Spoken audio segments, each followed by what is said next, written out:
People will often look at technology as complex. That's our strength, I guess, is making the complex simple, and we're pretty fanatical. What does Rocketspark do? Let's start with recently. How has that shifted or grown, or what does that enable Rocketspark to do in terms of the beautifully simple websites that you create? Yeah, so as a website builder, it's been fantastic in terms of that's our core business, is making it simple for people to build their own site. And when New Zealand and countries around the world, we're in the markets that we're in, with all these restrictions coming into play, suddenly the digital presence, the digital presence of small businesses became so important. So businesses that for years that had probably put off getting a website or really investing into their website were suddenly right up for it. And hospitality businesses that may have just had a Facebook page, and even busy people that kind of hadn't done much. Like we had accountants and bookkeepers, which are quite a key customer segment. We had quite a few sign up during lockdown because they're using that time where they weren't sort of meeting with clients, and they're still digitally, but that efficiency that they had, they were actually focusing on some of their marketing activities as well. So it's great to hear, because that part, we hear that small businesses in particular are time poor, whereas I challenge that to a certain degree to say that you become time poor if you don't have the right productivity or efficiencies in play, and technology is a great unlock for that. With those businesses you were talking to, like the accountants or like the hospitality businesses, what is that productivity piece that goes beyond just building a website for them? Probably in the hospitality piece, and this was a feature that we actually turned around really quickly for them, was a feature called scheduled ordering, where they could set their hours of operation, because a lot of them they wanted to trade. When we say in a New Zealand context, reaching level 3, they could start to trade. They couldn't have people in their restaurant or cafe, but they were taking text messages or phone calls and taking orders. And that was only when they were open for business. So we set up this feature, and we turned around really quickly, sort of based on the feedback, where they could set their hours of when the food could be ordered and delivered or picked up. And so that just opened up so much efficiency in terms of they could take orders all through the day and night. And probably one of my favorite ones is actually my sister-in-law, who has a lovely bakery in Mt Maunganui. And I've been talking to them for ages and just pestering them. I was like, hey, I'll even give it to you. And they've got an information website. And then we sat down on a Sunday afternoon and sort of in a matter of hours put this e-commerce website together. And that they then did one Instagram post and they sold out their whole day's bake. I think it was in less than 2 hours. So, and they were like, whoa, there's something new there. And they could take orders and had some certainty, because when they're making sourdough loaves that say take 2 days to make, to have that certainty of what their pipeline is, it was just a whole different realm. And then probably connecting some of the tools, some great New Zealand software companies like Xero that we connect into. So then great when you start getting orders. And what we find is once people start getting momentum, they start looking at the processes that they can connect up with, such as delivery systems or Xero for their sort of bookkeeping side of things, or stock management or online booking. And and actually I was in a bike shop yesterday with one of our clients, and they implemented a system also made in New Zealand called Timely, it's for hair and beauty, but they've set it up for schedule for booking in a service of your bike. And when they set that up, they said their rate of people booking in for a service increased, and then after lockdown, the rate of people booking online was a whole step change in terms of people using that service on their website. So yeah. It's fascinating. Like obviously there's a lot of sad and bad stories and doom and gloom, but it's also fascinating and quite cool seeing that fundamental shift in the way people are doing business and consuming. Those are two really good examples, Grant. I like that it's moving it beyond the you should get an e-commerce website to more this is a tool that can increase your productivity and also give you forecasting in the example of your sister's business to reduce wastage. And hospitality is a very narrow margin business. It all comes down to management of waste and efficiency of staff provision. And that example with Timely you gave, that's about utilization of expensive resources, which us humans are. With Rocketspark, you're obviously more than just the website builders. There's a real integration piece there. What's the business case for like, how do you engage with businesses? What's the start where they're thinking, well, do I need a website because this one's fine and it looks okay? How do you get them to make that shift when it is difficult to kind of show the other more broader benefits than just brand and marketing? I think like storytelling is so key to that, and it's something we're kind of learning and getting better at, is actually telling the stories of their peers or competitors that are basically doing that same thing. So the number of times I've retold that story of Nick with a bakery called Elspeth, that they gained, just from adopting this technology and the efficiencies that they could get. So I think storytelling is probably a key part of that in terms of introducing people to what's available. I think probably another part is just making it really, really simple. So people will often look at technology as complex, and just by breaking it down into really simple steps, and it's probably an area that's our strength, I guess, is making the complex simple, and we're pretty fanatical about making it simple and accessible so that they do adopt. And I actually was talking to someone yesterday. I said if I wasn't running Rocketspark, I'd probably actually be running a business that connected small businesses with technology, because I think there's such an opportunity in that area. And no one's kind of really nailing it in terms of assisting small businesses to do that really well. You're exactly right, is that there are business owners that fear to shift or have a perceived time deficit to be able to invest the time. There are consultants out there that will do it for you, and some are very effective some of the time. I've been one of those, and some are less effective, but none drop the knowledge off in the business. And doing it side by side with the business owner, that model I believe it's got some merit. And we've talked about this before, is that there's 1,500 New Zealand manufacturers. They all, in my view, should have some type of direct-to-consumer play, because the internet's a thing, managed channel conflict. But Yes. What would be your message to that cohort of organizations that are really good at making stuff, right? And really good at making it efficiently, productively, profitably. But the distribution part, where web is an element, it's not their area. In fact, it's been someone else's industry, like retail, resellers, distributors. How do you make that shift where someone's a manufacturer? I think there's probably a couple of things there. One is with the world changing. I think this whole direct-to-consumer model has become much more common. Like even some really big international sort of clothing, footwear brands, like household names, international brands, now have a direct-to-consumer model. And they've realized that with their whole distribution model compromised, where people can't go out, they wanted a path to sell directly, whereas previously it was just a brand site. So there's probably that aspect. And probably the other thing, our business started as this DIY website builder. So as a person, I love DIY. We've built a house recently. I built the vanities, and I love doing stuff myself. But as we've grown, we've realized just the importance of bringing in people to help and experts to help.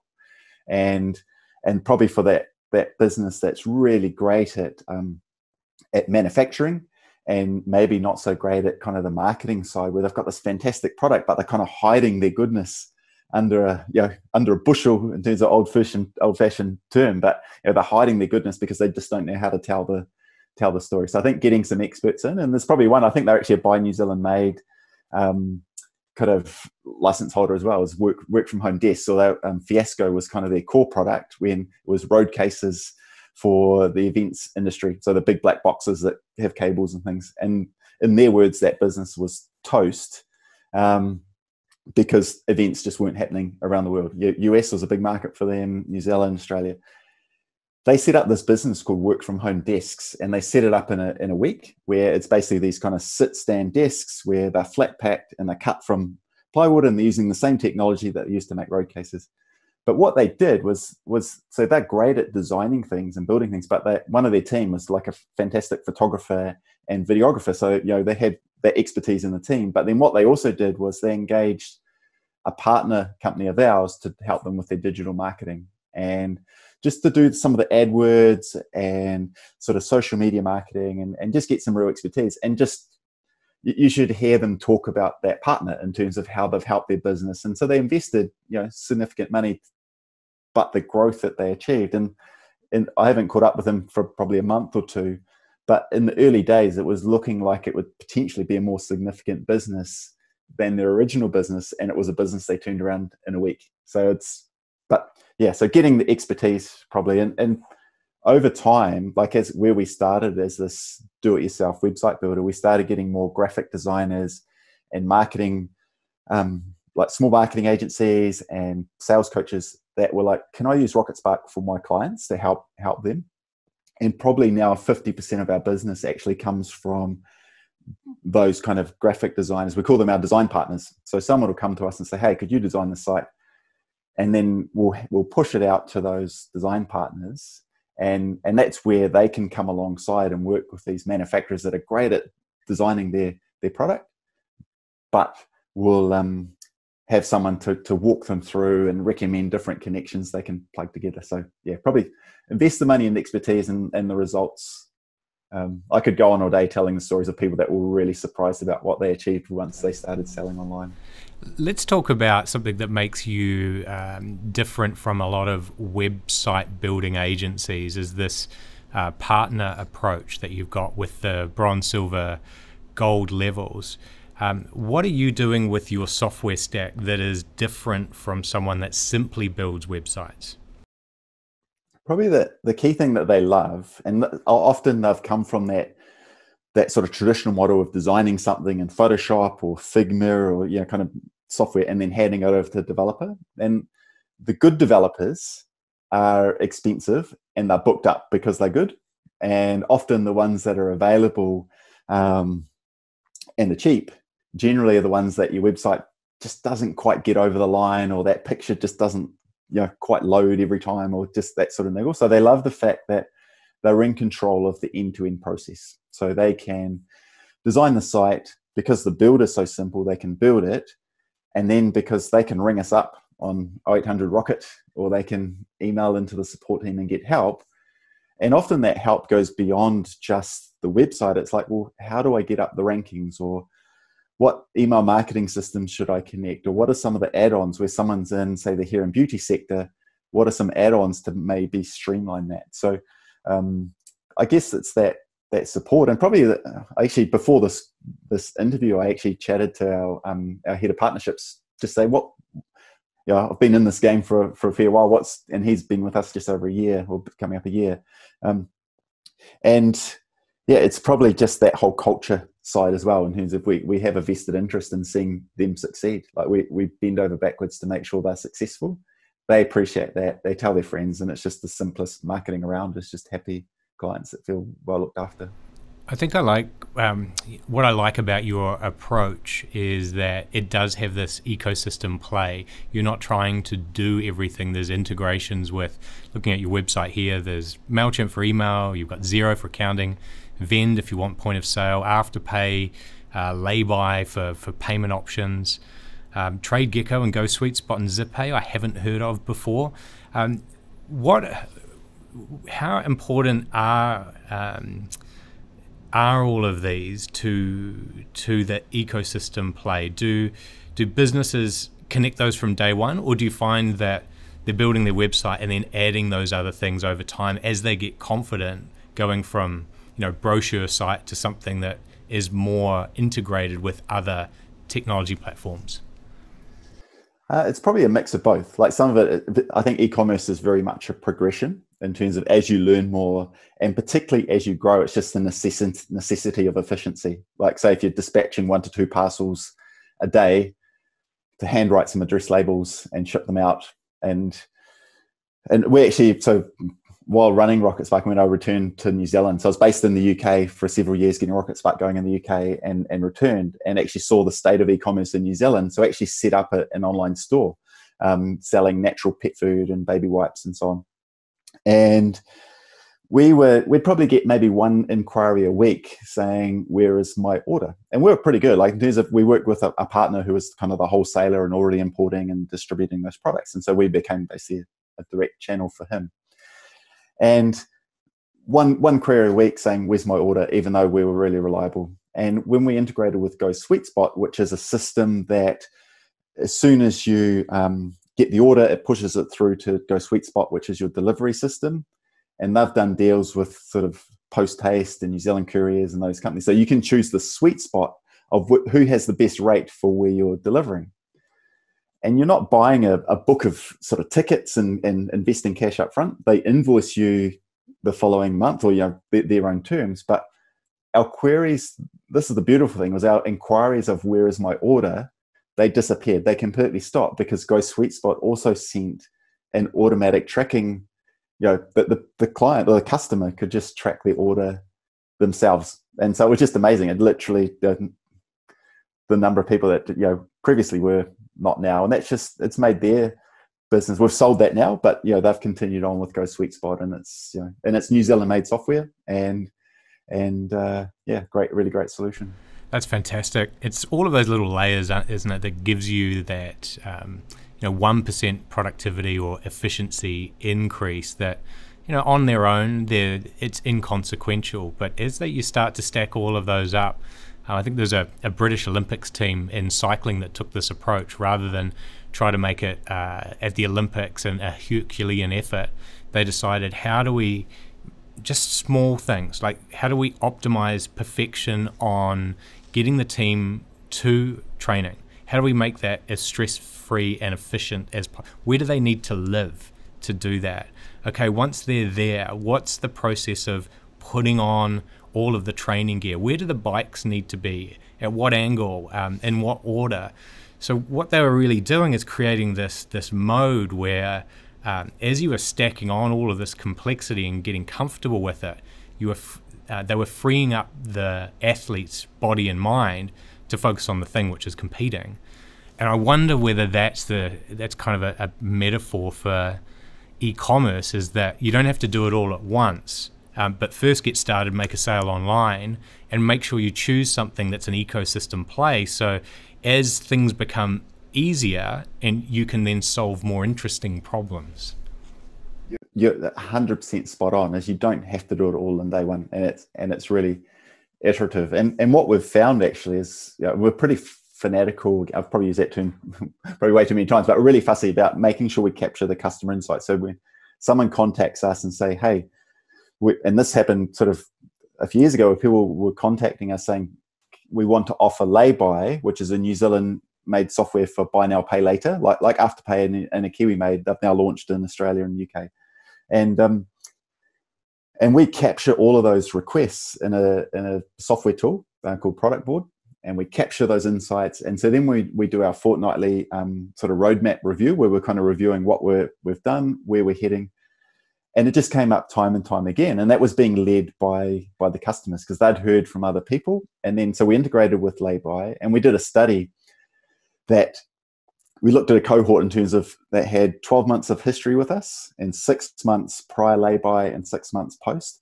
The average increase was 66% in terms of their transaction value. And the reality is, because our clients are typically smaller businesses and getting going, so it sort of, for some of them, it transitioned their business from being kind of barely viable, but then you get 66% interest, and it's like suddenly they had the capacity to start investing into their business and hire, and some of the good stories that I know are by New Zealand made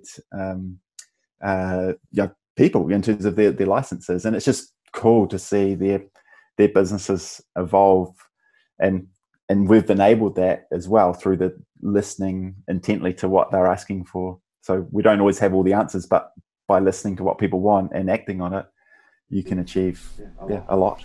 It's cool. It's fun. Amazing. That's amazing. And it's great that the ecosystem has a company like Rocketspark to be able to help them along that journey, because that growth, 66% for just one tool that I wouldn't have thought mattered that much. But I can imagine that, when you have that intent to purchase, your motivation is high, the excitement is high. The price part is the moderating effect on that desire to purchase. And if you go to Laybuy and it's over 4 months, the moderating effect is going to drop by 75%. So you can still get that dopamine hit of purchasing now without the dopamine cost can be spread over the few months. Yeah, and we debated it internally in terms of we're sort of pretty ethical in terms of the way we run. It's like, are we stitching people up in terms of spending beyond their means? And it's actually like with Laybuy, it's a 6 week, so 6 weeks, and you're kind of entering into that commitment with the view of paying it back. Unlike, say, credit card debt or other sort of consumer debt, where there's kind of less of that finite time that you're paying it back. And if you're paid monthly, it's 6 weeks. You're kind of covering 2 pay cycles. If you're paid weekly, brilliant. And we saw the results with it, and then sort of our Australian customers were then asking about Afterpay, and then Afterpay is now obviously in New Zealand, and so then we integrated with them, and you can see momentum build off the back of that.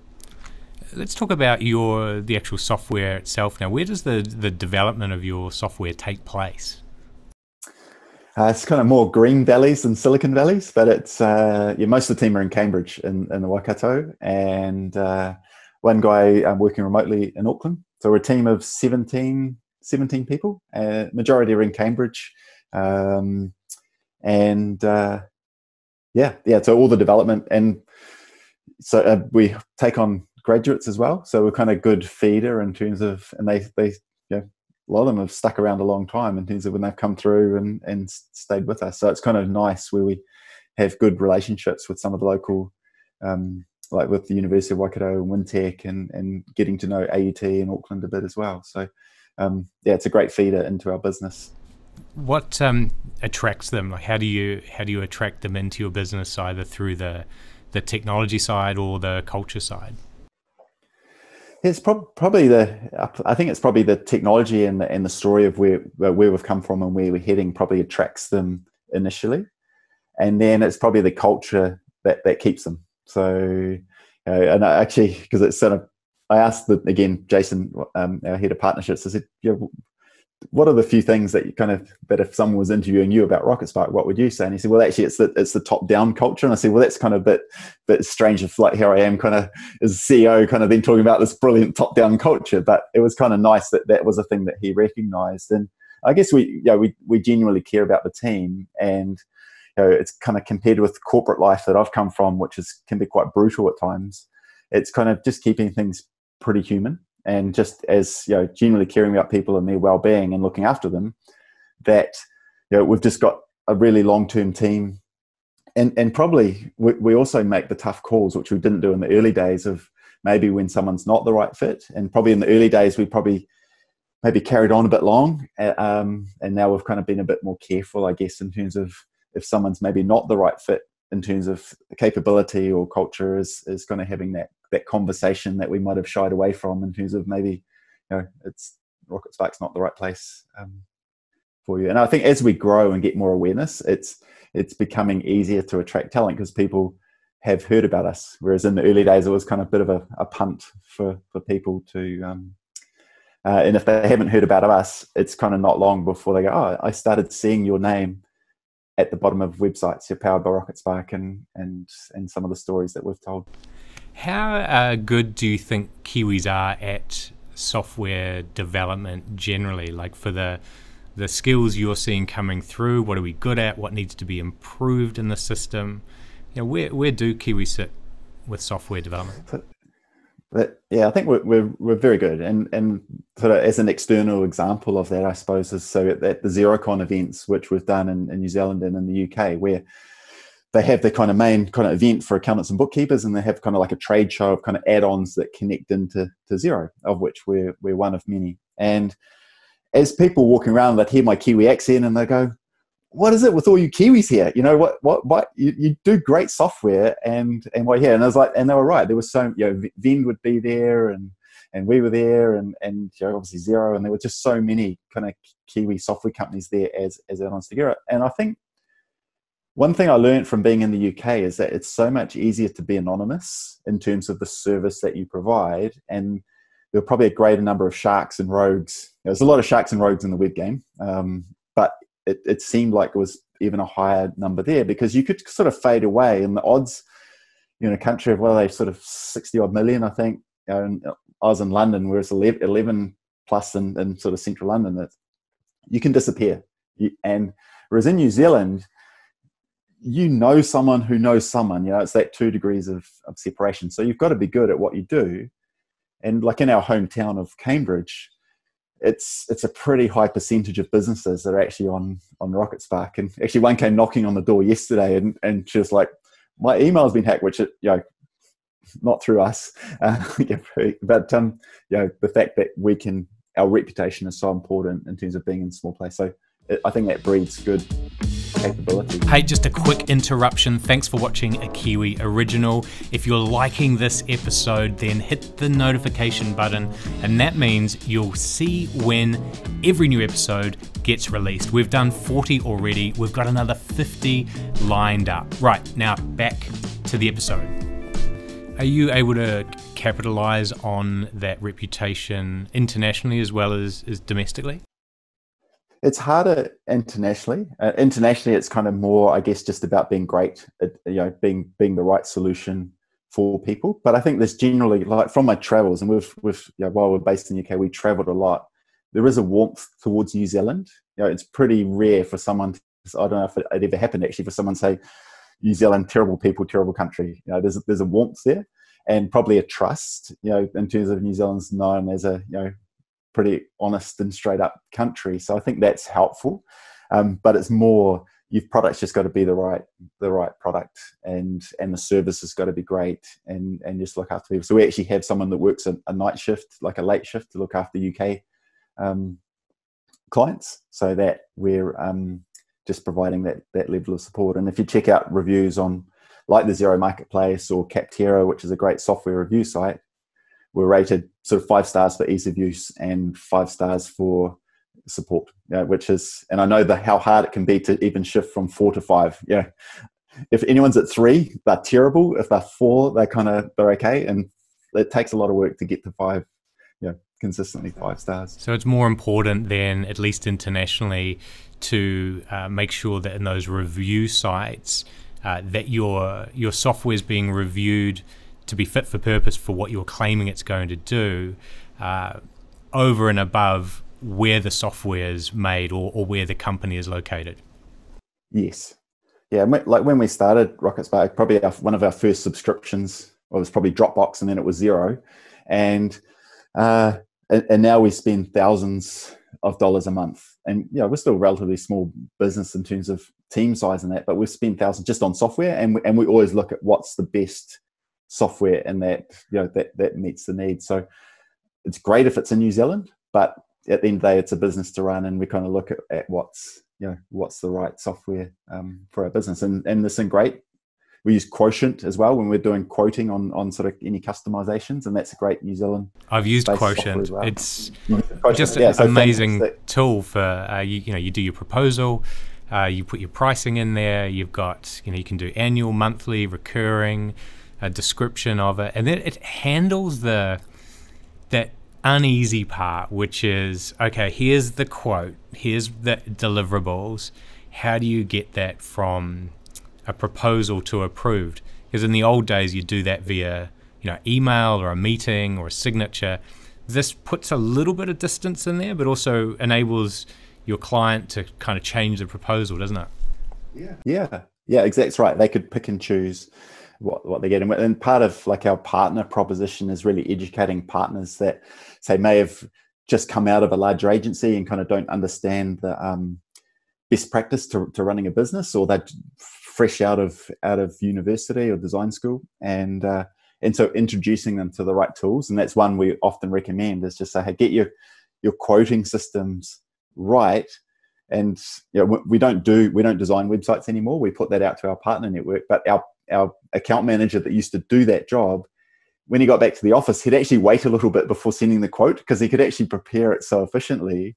But he didn't want them to think that we hadn't really considered their business and what they wanted. So that's why he just paused a bit, because otherwise it seemed like it was just too fast and too good to be true. So yeah, it's funny. And that's a good problem to have, because you know that it's not the workload that takes the time. Now you're thinking about what is the right expectation to set with your customer.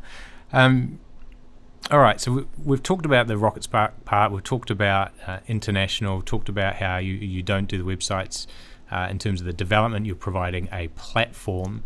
Usually with platforms, you're always thinking ahead of, what's the product life cycle, the developments and the releases, what do customers want, what do we want, what's regulation pushing. So of that kind of triangle of need, is there anything you can kind of give a future lens on what's coming up with Rocketspark that you're excited by? Probably one of the ones that probably gives a bit of a sense of what we're doing without I might as well just say it anyway. It's kind of, you don't want to give too much away, but I think the best thing is just do stuff better. But we've just launched that if you sign up to Rocketspark on a trial from now on, and we haven't yet promoted it, but there's this little kind of lightning bolt. And what it does is it actually guides you towards, and actually does some of the search engine optimization work for you, and even generates the text for your website. So it's kind of countless the number of seminars and classes we've done in terms of where we tell people, hey, it's actually really simple to get up the search rankings, but it's a lot of work. You've just basically got to produce good content, which, that's what, such a key part of your role, isn't it? Is you guys produce a lot of content, and really that's what it's about. But the number of seminars we've done, small businesses, they often just don't do the basics well. So we thought, well, actually, if we could use some artificial intelligence to actually do that for them, and create what's called the title tag and the description that is the thing that appears in your Google search results, and also provides or checks have they got at least 3 keywords on the page, and then if not, generate the text to put 3 keywords on the page. That's kind of automating a key pain point and a gap, because it's just irritating for us when our retention's really good, but if someone leaves and they say their website wasn't effective, and you look at it and they just haven't done the basics, so it's like, flip.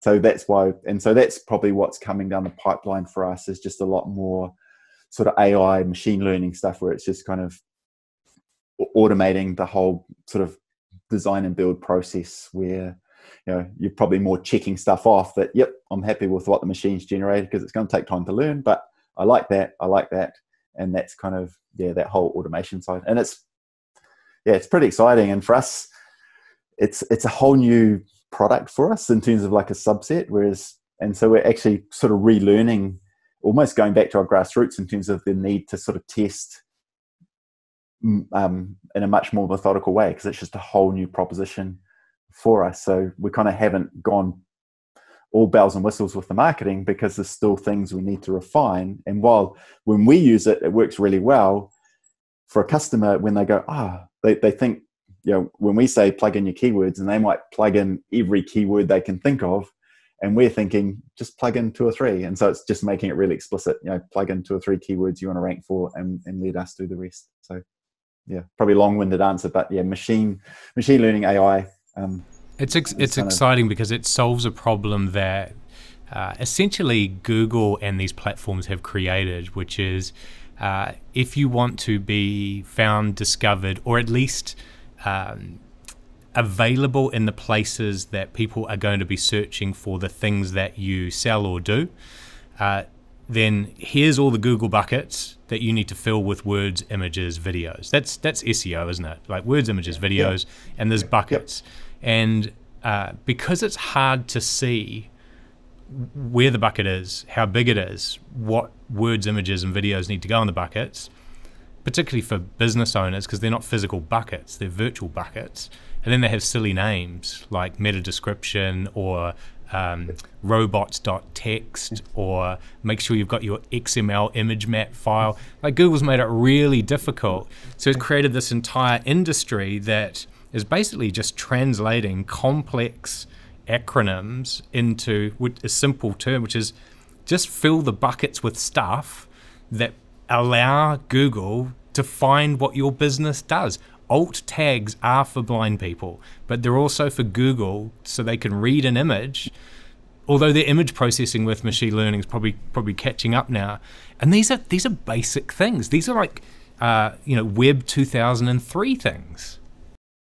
Yeah. And I think with that, even those terms, which you've obviously got a great grasp of, sound confusing. Then people think that it's complex. But probably a good example is like when we're running the pet store, and we sold this product called Nature's Miracle, and which was a pet cleanup if your dog or cat's made a mess. And we wrote this blog saying, which Nature's Miracle product should I choose? Because there's a big range. And if you search for that phrase, and hopefully it's still, I've done this a few times, but in terms of searching for that phrase, the business called Pure and Wholesome was, is coming up number one and answering that key question that people are searching for. And then you go to the blog and it's just helpful. And then it's, by the way, you can buy this here. And so all we did was answer someone's question that they were searching for. And now we're ranking well, just even for the brand term. And actually, we were outranking naturesmiracle.com for that particular phrase. So the brand, there would be some like outranking Rocketspark for phrases about building websites, and they don't even build websites. It's funny. And that goes strikes home the point that when you're thinking about, well, what content should I write? It's really thinking about over the front counter of your business, what questions do people ask you? So I know with NZ Made, it's is this product eligible? How much is the license fee? How long does license processing take? So the answers to those could be blogs, images, videos, or all of the above. And then if you're filling the Google buckets properly, those things will come up. It's not that hard. You may have competition against others that are filling buckets up at the same time. That's but right. I think for the audience listening who is thinking SEO too hard, just go and look at what these Google buckets are. It's not a bucket as such. You just look for all those terms and get a little bit of basic understanding around it, because then it's not that hard. Because you know your business, you just don't know how to put the different terms in the different places.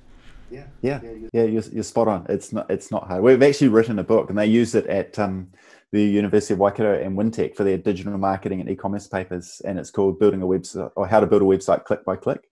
And we actually just methodically go through, okay, do this, now do your alt text, make sure there's keywords on the page, and just walk people through. And one of our clients came back, and they're selling coffee capsules, and well, actually, I think if you search for coffee capsules NZ, I think 3 of our clients are actually on page 1. So they're up there with Nespresso, and when I looked about a month ago and did that search. Pod and Save and coffee capsules to you, is that?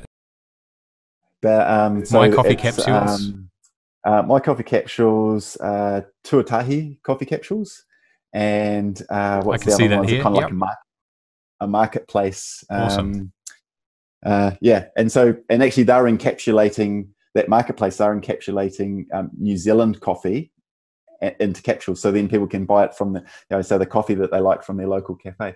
But all they did, like, they were all DIY websites, and they just followed step by step, went through, and they're up with the big players. And actually, My Coffee Capsules, they were number one for a long time, and they just haven't probably produced as much blog content recently. And so just got to actually, you can't, it's probably a good lesson in terms of not being complacent. You've just got to keep producing good articles and good content. You do. I think one area that is a bit more complex, and this is for businesses that may be shifting from existing platforms, existing e-commerce sites, to whether it's Rocketspark or another platform, is that moving house, that moving digital house. I've seen too many cases where businesses don't provide a forwarding address to Google, essentially shutting down their retail store and customers knocking on the door for the next 6 months digitally, and no one's telling them where to go next.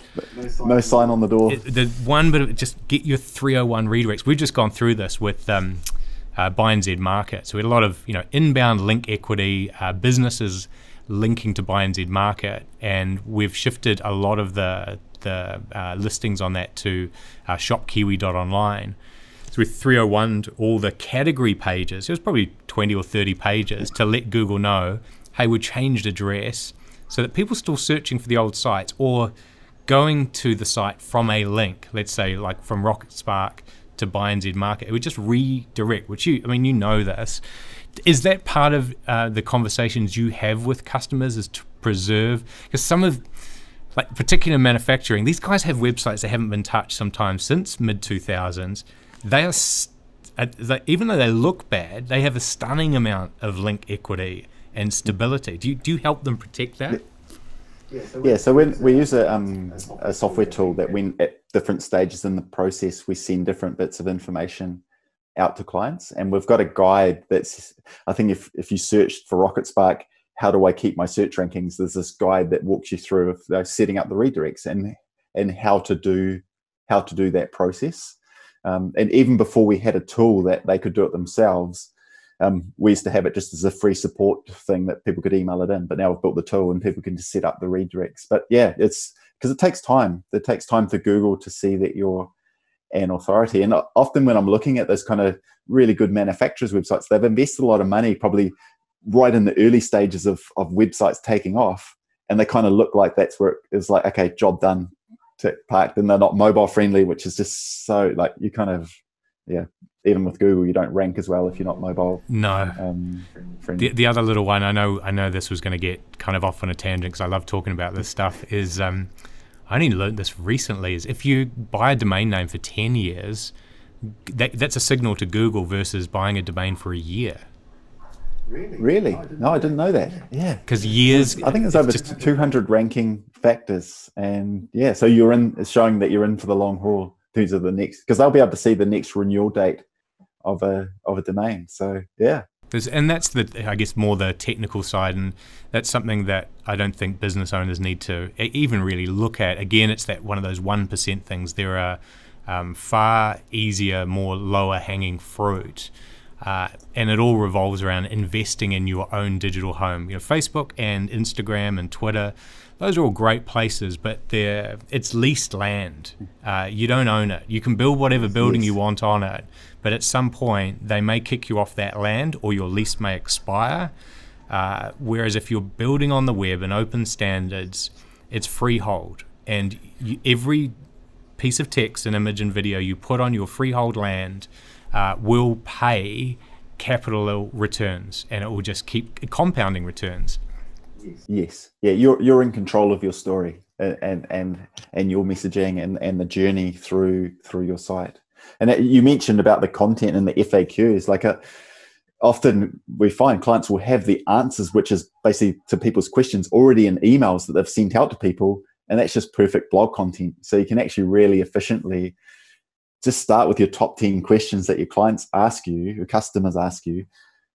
Put each of those into an individual blog. Like don't waste your potential with Google by having them as one big FAQ. The individual keywords in the heading, body text, and even the subheadings on the page all go into making that. But yeah, it can be done really efficiently because you got one of my hacks on that one is we use the Drift chat bot, so that's on site. So if anyone's got a question, either once they're a license holder, they'll get a pop up. How can I help you today? If they're in the front end on the eligibility or pricing page for more than 20 seconds, it pops up on my phone and they ask a question. Those questions are automatically logged. So there's over 400 potential blog articles to write, videos to do. And you can use one question in so many different ways to populate content. It's But again, it just comes down to that time and the want and need to do it. It takes time, and we found we even though we had the knowledge of these things, we just weren't getting it produced at a fast enough rate. And so what we actually did was we actually engaged a friend of ours who's the super talented writer, and he started writing. We'd kind of give him like a bullet point framework, and then he'd go away and write that article. And it might have cost us maybe $200 or $300 for that article back then. And we started that program in 2013. And if you search for the phrase, say, the importance of a good About Us page on your website, like we're still ranking in the top 3 results. Again, when I last checked, it changes all the time, but for that result. And the people that are searching for that are the ones that are likely to be building a website. So that, and we were getting probably averaging 200 clicks a month in terms of people coming through. And if, at the moment for website building, it's probably about $14 a click if you're actually paying for website builder. So for $300, and then obviously you convert a percentage off the back of that. It's just, and that's 2013 when we first started this content. Yeah, and that's the smart way to do it, is you don't need to compete on there's a long tail, and that fat end is expensive in terms of cost per click. And with Google paid ads, you're competing with your competitor on those terms. If you go a little bit further down the tail with, like the example of that question on the About page, you can still get high intent traffic. And maybe it's only 20 or 30 clicks a month, but if you convert 3 of those, that's your return on investment for that $300 article 7 years ago. Yeah. Like the value for us, because we have such good retention, is several $1,000s in terms of one new customer, even though they might pay us sort of averaging around $400 a year. That value that you get just by looking after them is, it's a long term. So you've given away one of your kind of secret insights, because you never really hear about these things. I'll give you one of ours, which is this series, for example, the Kiwi original. All of the videos that Hugo creates and puts on YouTube, we put in the company name, so that if someone's searching for Rocketspark on Google, and YouTube's the second biggest search engine, if they look in the videos column, the NZ Made video channel content of us talking, you'll turn up. So we've done nearly 200 of these videos now. So that's 200 businesses that NZ Made will be in their ecosystem. And it doesn't necessarily work to high search intent for someone that already wants to become a license holder but has some questions. It's more a very broad brand play, that if you're in an ecosystem of if you're searching for businesses, and let's say 4 or 5 pop up and they're all in websites, and you see 1 out of the 5 is NZ Made, and you're an engineer yourself and you run a New Zealand made engineering business, you're more likely to choose someone like you. So you want to see that website agency is also New Zealand made, rather than imported or resold software.